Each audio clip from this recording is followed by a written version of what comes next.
So as we move along, and Scarra, I'm going to come back to you, my brother. Obviously, it was disappointing because of your injury last season, but you're coming to the end of your rehab. First and foremost, how are you feeling? And then tell us a little bit about, the expectations. How do you top last season? Yeah, thanks, Mike. I think getting there with the injury, I think I'm ahead of schedule, but I had a bit of a hiccup I had to have a small procedure done. So I'm just waiting for that. And then hopefully in the next week or two, I'll be running because the Achilles is feeling quite good now. And the doctors and physios are pretty happy. And I think it's been for the Stormers, it's been quite a roller coaster, past 2 years, if I could put it that way. And I think you would attest to that as well, Mike, knowing what was happening inside, there with us. And so I think in a way, those hardships were I think they were in a way good for us in terms of like going through COVID. It really brought the team together. We got to understand each other. We got to, learn from each other. I think the coaches, John, and some of the other coaches went to every single player in the squad. And I think that sort of, and got to see everyone's background and got to know certain things about different players and got to know like small things like why a certain player was late for training, because maybe they gave their car to their dad because they lost their jobs in lockdown. So I think that aspect sort of brought the squad together. And I think, being honest, even John Dobson didn't believe like we would have gone this far in the URC. But I think there was you can't name one thing, but I think a lot of different elements added to like the story and how the season and the mindset and the belief changed. And I think even if you look at, I think Martin spoke about it, about the bookies. I think now it's going to be a massive challenge, having like a target on ourselves. But I think what the coaches have done is that we've tried to forget about it and not rest on our morals. And we've really tried. We've got a lot of obstacles to in front of us, like in the near future, in terms of if you look at our team now, we've got a lot of Springboks that are away. We've got a few injuries. We're going to be playing some international teams with international players. So, this past season yes, it's fine, we won, but I think everyone's already accepted that it's done and we've had our party, and that we need to work hard. And like, I think we're going to have a target on our backs, and I think people are going to come a lot harder than they did, in the past. So I think it's like a player having a good season the first year. It's tough to do it again the second year. So I think from our side, the Stormers, I think we are pretty excited, nervous at times, because there's a lot of pressure. There's a lot of off-field stuff as well that we're dealing with. But we're excited, and the guys are working really hard.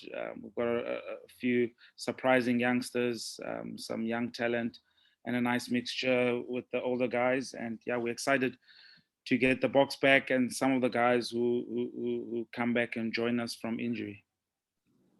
That's terrific. I was impressed watching you guys last year. I think that there was a lot of belief amongst the players, and you guys played as not only a team, but as a family. You played for each other. And I spoke to Coach Dobson quite a bit throughout the season. And to your point, I think he was just amazed from week to week in terms of what you guys were accomplishing. And I think that, that held true all the way up to the final. And even after winning the final, you came out of nowhere, to have a magical season. But now, I love the attitude that you've put that behind you, and you've put it in its place. And now you're starting over again. You got to prove yourselves over again. And I think that's the right attitude for any championship club in any sport. Scarra, the URC had such a great year. And, obviously year 2 is going to be magnificent. You have an opportunity, to meet, the CEO on this Zoom. Is there anything that you experienced? Is there anything that you would share that you'd like to see the URC consider moving forward or change moving forward? I don't think anything that can be in his power as per se at the moment, but I would think, I think it's more of a universal sort of issues in terms of having like a international sort of season. I think the URC would be, you could measure it a lot more better if you had the same sort of the best of the best from each country at the same times, if you know what I mean. Because I think this past URC was a sort of a URC of 2 parts. There was a first half and a second half, and like we playing Connacht this weekend, we have to beat Connacht because we're at home. But then again, we don't have a lot of players, so that sort of thing. But besides that, I think it's an amazing competition. It's just, I think, who can adapt the best. Going up north for us is tough, in terms of weather, in terms of, it's easier travel for us, much easier. But I think coming down for them as well is tough. So I think it's just the team or the guys who can adapt the best. And there's no one who has a lot of experience, There's not a lot of English guys who have played, except for the guys who have played a handful of internationals in South Africa. So I think that's pretty exciting as well. But I think it would be a lot better if we could, with Ulster playing us. I mean, was it Ulster? Yeah, they were missing like half of their team, So it does make a difference, and it feels like sometimes another team has to send a second string side, or I don't know. I know it's a tough thing to juggle because the year is fully booked. But yeah, it's just something I was just thinking about. No, it's a good point, Michael. I think, and Scarra, thanks for that. I think it's good. I'm trying. I love these sessions. I love talking to the players about it, because sometimes you don't get that access that Michael affords as today. We don't talk enough, I think, to the players and get the players' viewpoints. So it's there's nothing better than hearing that directly from you, quite honestly, and that helps us inform conversations we're having elsewhere, because we've been pretty vocal that rugby, the calendar can be better. Certainly from how the internationals don't try not to at least overlap with club rugby. We're getting there in the Northern Hemisphere, and we try not to play during Six Nations weekends. We try not to play during the November tests. But of course, when the Rugby Championship is at the start of the season for us, then there's a misalignment. So I'd love at some point to be able to align those seasons up at the very least. We don't get this sort of mismatch of overlaps.